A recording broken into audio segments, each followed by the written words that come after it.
وَلَقَدْ يَسَّرْنَا الْقُرْآنَ لِلذِّكْرِ فَهَلْ مِن مُّدَّكِرٍ نحمده ونصلي على رسوله الكريم أما بعد فأعوذ بالله من الشيطان الرجيم بسم الله الرحمن الرحيم رب اشرح لي صدري ويسر لي أمري واحلل عقدة من لساني يفقه قولي 261 مثل بیان الذین ان کا جو ینفقون وہ خرچ کرتے ہیں اموالا اموال ہم اپنے اموالہم اموال اپنے فی میں سبیلی راستے اللہ اللہ کے فی سبیل اللہ راستے میں اللہ کے کا مانند مثلی مثال کا مثلی مانند مثال حبتن ایک دانہ امبتت اگائیں اس نے امبتت کو پہچانیے لمبی تا فعل ماضی مونس واحد اور غائب اس کی پہچان ہے امبتت اگائیں اس نے سبع سات سنابلہ بالیں سنابلہ اس کا مادہ رباعی ہے 4 لیٹر روٹ ورڈ ہے سین نون با لام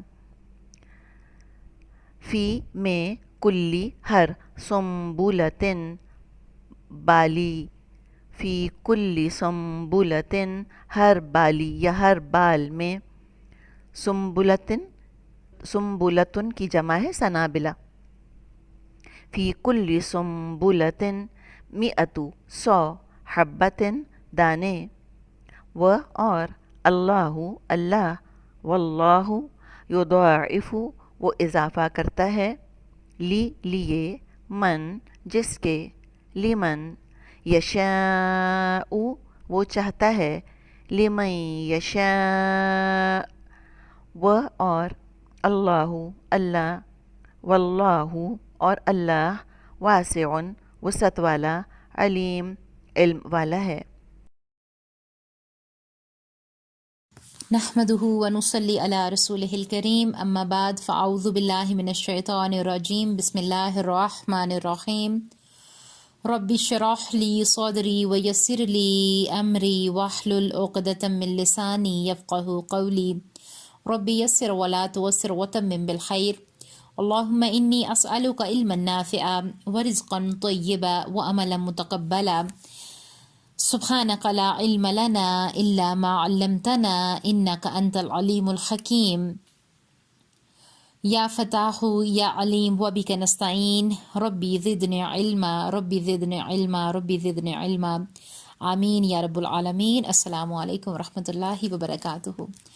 اللہ سبحانہ و تعالیٰ کی توفیق اور اللہ تعالیٰ کی رحمت کے ساتھ ہم اپنے لیسن سورۃ البقرہ کی آیت نمبر 261 کو دیکھیں گے مختصر تفسیر اور تزکیہ کے ساتھ، اس نیت کے ساتھ کہ اللہ سبحانہ و تعالیٰ اسے ہمارے لیے پڑھنا، اس پر عمل کرنا اور عمل کے ساتھ دوسروں تک پہنچانا آسان کر دیں، آمین۔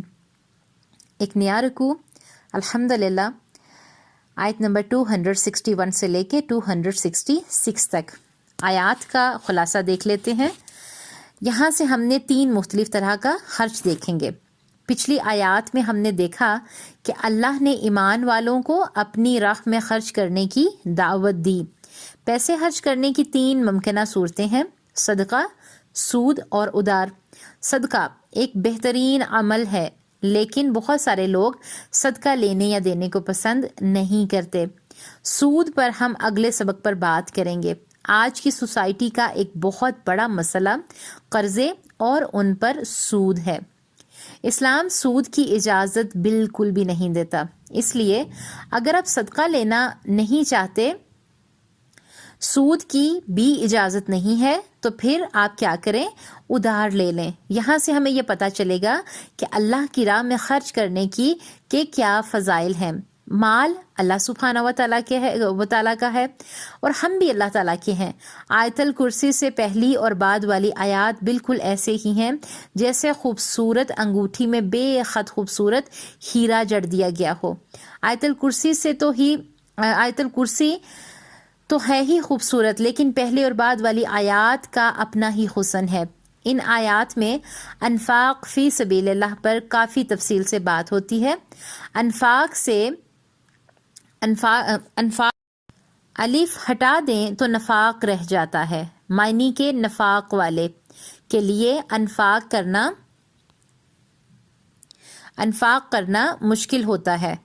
ہم اپنی خواہشوں پر خوشی سے پیسہ خرچ کرتے ہیں، لیکن جس بندے کو احساس ہو جائے گا کہ یہ مال اللہ کا ہے، وہ اللہ کی راہ میں خوشی سے خرچ کرے گا تاکہ تھوڑے سے مال کو اپنی ضروریات اس میں سے پوری کرنے کے بعد دوسروں پر خرچ کر دے، اور یہ کہ اللہ وہ مال اس کو ہمیشہ کے لیے دے، یعنی جنت میں اس کا بدلہ مل جائے۔ آیت کو شروع کرتے ہیں، دیکھتے ہیں اللہ سبحانہ و تعالیٰ نے اس میں ہمارے لیے کتنے خزانے رکھے ہیں۔ بہت خوبصورت آیت ہے یہ۔ اگر ہم نے اس آیت کو سمجھ لیا تو یقین کر لیں کہ انشاءاللہ ہماری زندگی میں، ہمارے رزق میں برکتیں ضرور آئیں گی انشاءاللہ۔ یہاں پر دیکھیں اللہ تعالیٰ فرما رہے ہیں آیت نمبر 261 میں، بسم اللہ الرحمن الرحیم، مثل الذین ينفقون اموالهم في سبیل اللہ كمثل حبة انبتت سبع سنابل في كل سنبلة مائة حبة واللہ یضاعف لمن یشاء واللہ واسع علیم۔ جو لوگ اپنے مال اللہ کی راہ میں خرچ کرتے ہیں، ان کی مثال اس دانے جیسی ہے جس میں سے 7 بالیاں نکلیں اور ہر بالی میں 100 دانے ہوں، اور اللہ جسے چاہے بڑھا چڑھا کر دیتا ہے، اور اللہ کشادگی والا اور علم والا ہے۔ یعنی ایک بیج بویا، پھر اس سے پودا بن گیا۔ آپ نے گندم یا کوئی اور فصل اگتی دیکھی ہوگی، ایک بیج سے ایک پودا، پھر اس پر 7 خوشے لگ گئے اور ہر خوشے میں تقریباً 100 دانے نکلے۔ یہ سراسر نفع کا سودا ہے۔ اللہ تعالیٰ نے خوبصورت مثال دی ہے کہ ایک چیز خرچ کرنے پر 700 تک کا فائدہ ہوتا ہے۔ یعنی وہ خرچ کرنا جو بندے کو اللہ سبحانہ و تعالیٰ سے جوڑ دے، یعنی یا تو کسی ضرورت مند کو دے یا کسی مسجد یا مدرسے کو دے، اس بندے یا ادارے کے ہاتھ درمیان سے نکل جاتا ہے۔ آپ کا ہاتھ براہ راست اللہ تعالیٰ کے ہاتھ لگتا ہے۔ حضرت عائشہ رضی اللہ تعالیٰ عنہا اپنے صدقے کی رقم پر خوشبو لگا کے دیتی تھیں کہ جب میرا ہاتھ اللہ کے ہاتھ سے لگے تو خوشبو والا ہو۔ اللہ تعالیٰ کے دین کو بلند کرنے کے راستے پر خرچ کرنا، جب فی سبیل اللہ سے پہلے یا بعد میں قتال آئے تو وہاں فی سبیل اللہ کا معنی جہاد پر خرچ کرنا ہوتا ہے۔ وقت کی ڈیمانڈ دیکھو کہ کہاں خرچ کرنے کی ضرورت ہے۔